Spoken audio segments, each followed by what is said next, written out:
Hello, bachcho. Let's read this question. So this question says two charge plus 20 microcoulomb and minus 20 microcoulomb are placed 20 centimeter apart at the point A and B respectively. Compute the electric field at C. C point पे electric field find out करना है which is located 20 centimeter away from both A and B. Okay, A और B दोनों से क्या है 20 centimeter पर लाई करना है. Okay, तो देखिए बच्चों इस क्वेश्चन का की कॉन्सेप्ट आप क्या लिख सकते हैं. The key concept of this question. इस क्वेश्चन में आपको इलेक्ट्रिक फील्ड फाइंड आउट करना है. क्या फाइंड आउट करना है? Electric field. ओके, तो देखिए ये क्वेश्चन बच्चों आपका बहुत ही बेसिक क्वेश्चन है. इलेक्ट्रिक फील्ड आपको यहाँ पर क्या करना है? कैलकुलेट करना है. इलेक्ट्रिक फील्ड क्या होता है? देखिए इलेक्ट्रिक फील्ड को हम कैसे डिफाइन कर सकते हैं. यहाँ पर क्या आपके पास डिस्क्रीट पॉइंट चार्जेस है. ओके, तो डिस्क्रीट पॉइंट चार्जेस के कारण हम इलेक्ट्रिक फील्ड को कैसे डिफाइन करते हैं? Electric field define as Q divided by 4 pi epsilon naught times R square times of our E R vector. Okay, ये आपकी क्या होती है? इलेक्ट्रिक फील्ड की मैग्नीट्यूड होता है. ओके, क्या होता है? देखिए इलेक्ट्रिक फील्ड को हम क्या लिखेंगे? Q by 4 pi epsilon naught R. This is the magnitude. ये आपका इलेक्ट्रिक फील्ड का मैग्नीट्यूड होता है.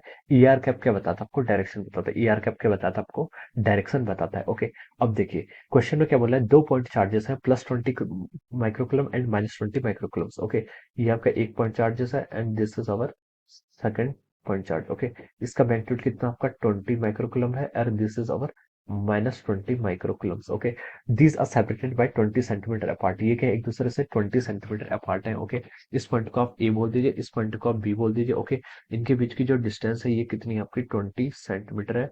ये आपको क्वेश्चन में इतनी इन्फॉर्मेशन गिवन कर रखी है. Okay, compute the electric field at C. एक सी पॉइंट पर बताना which is located 20 centimetre away from both point A and B. Okay, दोनों से आपका क्या हो? ए और बी से आपका 20 सेंटीमीटर का. ओके, तो देखिए बच्चों ए और बी से 20 सेंटीमीटर का क्या मतलब है? इस आपका देखिए एक्सिस के अलोंग तो हो नहीं सकता, यानी कि इस पॉइंट पर हम रखें तो देखिए ए से 20 सेंटीमीटर होगा तो बी से आपका 40 हो जाएगा.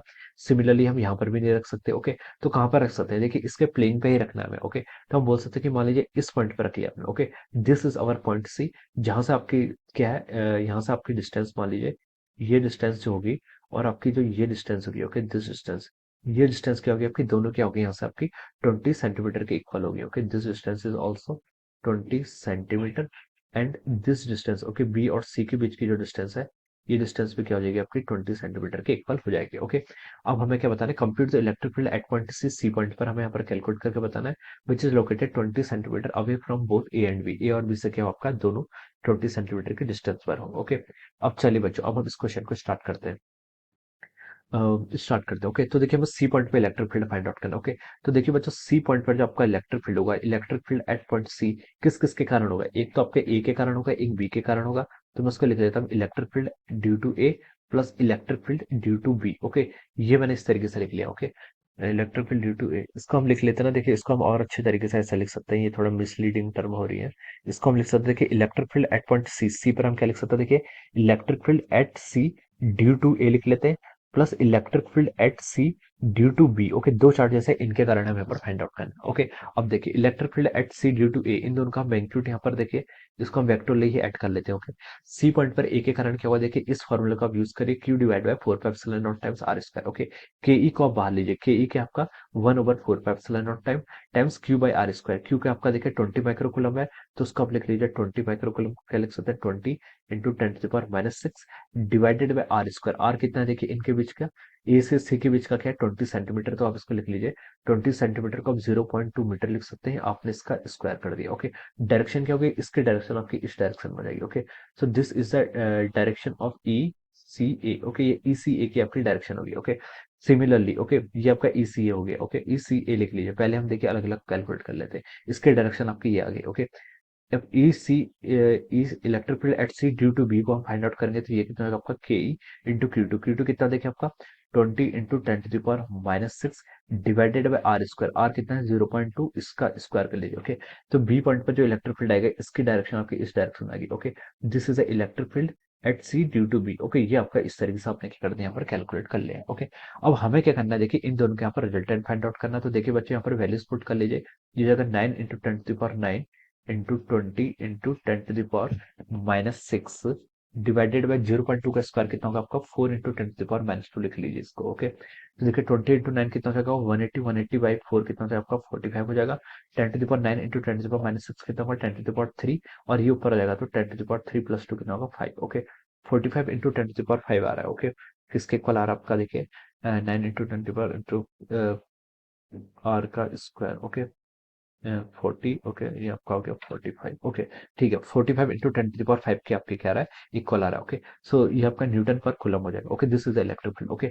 तो देखिए जो आपका मैग्नीट्यूड है, magnitude of the electric field at C due to A, ये और ये मैग्नीट्यूड क्या, electric field at C due to B, okay.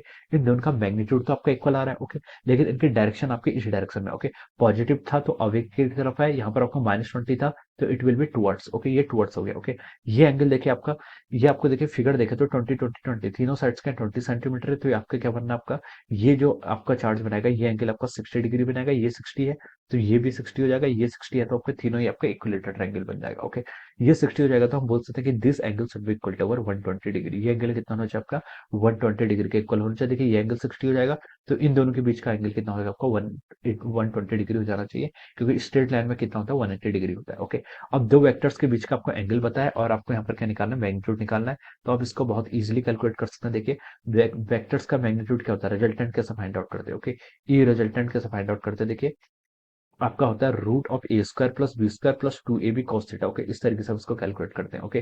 तो देखिए ये आपका ई के मैग्नीट्यूड, इसको आप ई मान लीजिए, दोनों का मैग्नीट्यूड इक्वल है और हमने इसको क्या मान लिया आपका ई के इक्वल मान लिया, ओके। तो देखिए ए का स्क्वायर हमने क्या लिख लिया, E square plus B square plus 2ab cos theta, 2 times E square into cos of theta, okay. ये आप यहाँ से लिख लीजिए, थीटा कॉस थीटा क्या है, ये 120 डिग्री आपका जो है यहाँ पर इन दोनों के बीच का एंगल, ये आपका क्या है, इसको हम यहाँ से लिख सकते हैं, ओके। अब देखिए इसको हम यहाँ पर सॉल्व करते हैं, इसको देखिए हम यहाँ पर से सॉल्व करें, आगे इसको फर्दर सॉल्व करें तो देखिए आपका देखिए टू स्क्वायर कॉमन हो जाएगा, तो आप क्या कर लीजिए, देखिए √2e को आप यहाँ से बाहर ले आइए और अंदर के बच गया आपका देखिए 1 plus cos theta. 1 plus cos theta को क्या लिख सकते हैं हम, देखिए 1 प्लस कॉस थीटा को आप लिख सकते हैं 2 cos स्क्वायर थीटा, क्या लिख सकते हैं आपका 2 cos स्क्वायर थीटा, ओके। ये बेसिक मैथमेटिक्स है जिसको मैं यूज कर रहा हूँ, ओके। √2 इंटू √2 करेंगे तो कितना हो जाएगा आपका 2 हो जाएगा, 2e times cos theta by 2, okay. तो ये फॉर्मूला आपको याद होना चाहिए, ये फॉर्मूला भी याद कर लीजिए, ओके। अगर आपके पास दो वेक्टर्स हैं उनके बीच का एंगल कितना थीटा है, तो उनका जो रिजल्टेंट होता है वो 2e cos थीटा होता है। ये बहुत इंपॉर्टेंट रिजल्ट है, ये आपको इलेक्ट्रोस्टैटिक में भी यूजफुल होगा, मैग्नेटोस्टैटिक में भी और ग्रेविटेशनल में भी, ओके। अगर आपके दो वेक्टर्स हैं जिनका मैग्नीट्यूड क्या है, अगर उनका मैग्नीट्यूड इक्वल है, ओके, ए एंड ए का मैग्नीट्यूड इक्वल है और उनके बीच का एंगल थीटा है, तो उनका जो रिजल्टेंट होगा वो 2e cos थीटा, डायरेक्ट इस रिजल्ट को आप यूज कर सकते हैं, ओके। तो देखिए यहाँ पर से आपका जो ई रिजल्टेंट आ जाएगा, इसके सिर्फ मैग्नीट्यूड की बात कर रहे हैं अभी, ओके। ये किसके इक्वल आ गया, देखिए 2e cos theta by 2, okay. तो यहाँ से आपका लिख लीजिए 2 इंटू ई कितना है, देखिए आपने यहाँ पर फाइंड आउट कर रखा है 45 into 10 to the power 5, 45 into 10 to the power 5 into cos theta by 2। Cos theta कितना आपका 120 है, तो थीटा बाई 2 कितना हो जाएगा 60, हम लिख सकते हैं कॉस 60। कॉस 60 की वैल्यू कितनी होती है आपकी 1/2 के इक्वल होती है, ओके। तो ये आपका कितना आ गया, देखिए 45 into 10 to the power 5 newton per coulomb, okay. So this will be the magnitude of the resultant electric field. ये आपका रिजल्टेंट इलेक्ट्रिक फील्ड का क्या आ गया, आपका मैग्नीट्यूड आ गया, ओके। और ये किस डायरेक्शन में लाई करेगा, देखिए इन दोनों का जो रिजल्टेंट होगा वो तो इसी के इक्वल आ गया, तो हम बोल सकते हैं कि आपका इस डायरेक्शन में लाई करेगा, ओके। इस ए का एक कंपोनेंट ले लीजिए, मान लीजिए आपका एक्स एक्सिस है, this axis is our Y axis, okay. एक कंपोनेंट एक्स एक्सिस के अलोंग ले लीजिए, एक कंपोनेंट वाई एक्सिस के अलोंग ले लीजिए। तो एक्स एक्सिस के आपके कंपोनेंट क्या हो जाएंगे, यहाँ पर ऐड हो जाएंगे और वाई एक्सिस वाले क्या हो जाएंगे, जीरो हो जाएंगे। तो हम बोल सकते हैं इनके बीच का जो आपका एंगल होगा ये कितना डिग्री होगा, आपका 60 डिग्री होगा, okay. So this is the magnitude of the electric field, ये आपका क्या आ गया, मैग्नीट्यूड आ गया। और इसके हम डायरेक्शन बोले थे, उसकी डायरेक्शन क्या हो जाएगी 60 डिग्री फ्रॉम एक्स एक्सिस। क्या लिख सकते हैं इसकी डायरेक्शन के लिए बात करें तो क्या लिख सकते हैं आपका 60 degree from positive x axis, okay. Positive x axis से आपका 60 डिग्री हो जाएगा, ओके। अगर हम पॉजिटिव एक्सिस से इसको एंटी क्लॉकवाइज डायरेक्शन में क्या करते हैं, मेजर करते हैं, ओके। तो ये आपका मैग्नीट्यूड आ गया और ये क्या आ गया, आपकी डायरेक्शन आ गई, okay. So this will be the answer of this question, okay. ये आपका क्या हो जाएगा, इस क्वेश्चन का आपका आंसर हो जाएगा। So I hope you all understood this concept, all the best and thank you so